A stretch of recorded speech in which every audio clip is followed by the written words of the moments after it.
नमस्कार। आज हम इतिहास के उन पन्नों को पलट रहे हैं जिनमें भारत के विभाजन की कहानी है, खासकर 1900 से 1947 के बीच का जो वक्त है। हमारी ये बातचीत आधारित है उस दौर के दस्तावेजों पर, नेताओं के भाषणों पर और जो भी रिपोर्टें मिलती हैं उन पर। हम कोशिश करेंगे समझने की कि वो कौन सी अहम घटनाएं थीं, कौन सी ताकतें थीं जिन्होंने आखिरकार उस बड़े से भूखंड को बांट दिया, जहां सदियों से आप देखिए कितनी भाषाएं, कितने धर्म, कितनी संस्कृतियां सब साथ रहती आई थी।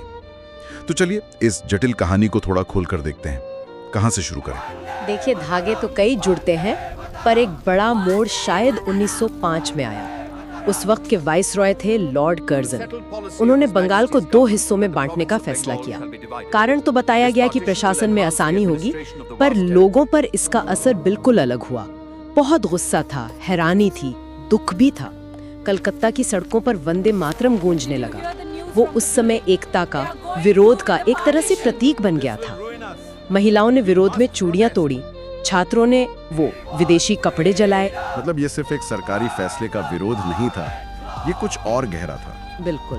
और यहाँ यूँ समझना दिलचस्प है कि अंग्रेजों का इरादा शायद सिर्फ प्रशासन का नहीं था। जो दस्तावेज है वो इशारा करते हैं कि उन्हें ये पता था कि अगर भारत एक रहा तो उनका राज लंबा नहीं चलेगा। बंगाल का विभाजन, जिसमें पूर्वी बंगाल में मुस्लिम ज्यादा हो गए और पश्चिमी बंगाल में हिंदू, वो असल में हिंदू और मुसलमानों के बीच जो दूरियां थी ना, उन्हें एक तरह से राजनीतिक रूप देने की कोशिश थी। इसे बांटो और राज करो की नीति का एक बहुत साफ, सोचा समझा उदाहरण मान सकते हैं। अनजाने में ही सही, पर यहीं से वो बीज पड़ गए थे विभाजन के, जो 40 साल बाद देश को झेलना पड़ा। और इसी के फौरन बाद अगले ही साल 1906 में ढाका में मुस्लिम नेताओं की एक बैठक हुई और उसमें ऑल इंडिया मुस्लिम लीग बनी।